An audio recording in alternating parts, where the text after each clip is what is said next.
लिखते हैं हम ऊपर, जैसे 5 की पावर 2, 5 की पावर 2 या 5 की पावर 3, ये हमारे क्या होते हैं एक्सपोनेंट्स। और जो नीचे की टर्म लिखी होती है जैसे 5, ये हमारा बेस होता है।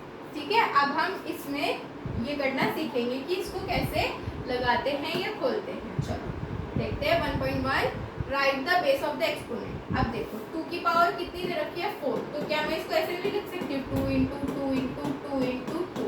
खोल दिया मैंने, 2 की पावर 4 थी, 4 बार 2 लिख दिया, सेम हो गया है ना।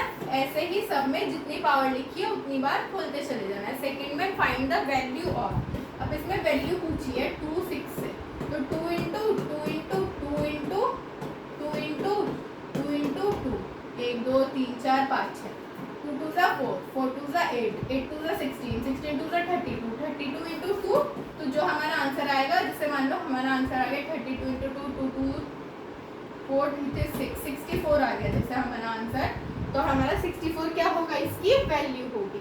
ठीक है, अब express the following in exponential form. अब हमें ऊपर पावर लगानी है, हमें ये ऐसे एक्सप्रेस करना है, तो लग जाएगी जितनी हमें डिजिट दे रखी है उतनी हम पावर लगा देंगे।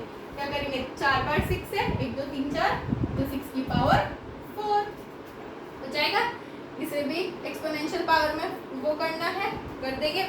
5.2 किसका स्क्वायर होता है, मल्टीप्लाई करके देखो, जिसका स्क्वायर होता है उतनी की पावर हम इसके ऊपर लगा देंगे। सेम है ये भी, इसमें ग्रेटर बताना कौन है, खोलो, मल्टीप्लाई करो और ग्रेटर बता दो। ठीक है, चलो नेक्स्ट देखते हैं सिंप्लीफाई। सिंप्लीफाई हो जाएगा 2 इंटू 10 की पावर 3, तो पहले हम पावर खोलेंगे, 10 इंटू 10 इंटू 10 इंटू 10 करेंगे, उसके बाद जो इसका आंसर आएगा उससे 2 मल्टीप्लाई कर देंगे और हमारा आंसर आ जाएगा, है ना। सिंपल, सब में सेम हो रहा है, हो जाएंगी। चलो अब इसमें जो कंपेयर वाला है ना बेटा, इधर वाला अलग खोलना है, इधर वाला इधर अलग खोलना है और इक्वल्स टू में ही लिखना है। चलो अब लॉ ऑफ एक्सपोनेंट्स आ गए हैं कुछ हमारे। Dividing power with same base, हम डिवाइड कर देते हैं पावर को जब सेम बेस होते हैं हमारे। पहला तो हमारा ये होता है, ठीक है। दूसरा multiplying power with same exponent, जब सेम एक्सपोनेंट होता है तो हम मल्टीप्लाई कर देते हैं। और चलो हम एक्सरसाइज ही देखते हैं इसकी, सीधा कुछ रह जाएगा तो फिर पीछे से पढ़ेंगे। लॉ यूज करने हैं और क्या लगाना है, अपने आंसर्स लिखने हैं। बेस सेम है, पावर अलग है ना, तो पावर क्या कर देंगे हम, बेस सेम ले लेंगे, पावर ऊपर मल्टीप्लाई कर देंगे। ठीक है, पावर मल्टीप्लाई करने के बाद जो आंसर आएगा वो हम लिख देंगे। सेम है, इसमें भी सिंप्लीफाई करना है और एक्सप्रेस करना है। सबको खोलो और क्या करो, आंसर लिखो अपने। स्ट्रेट ट्रू और फॉल्स हो जाएगा। 2 इंटू 10 की पावर 11 हमारा 100 की पावर 11 होता है, तो ये फॉल्स है क्योंकि इसमें हम प्रॉपर्टी लगा सकते थे। इसमें हमें प्राइम फैक्टर्स निकालने हैं, पहले 108 का निकालो फैक्टर ट्री बना के, फिर 192 का निकालो और आंसर आपका आ जाएगा। ठीक है, सिंप्लीफाई हो जाएगा।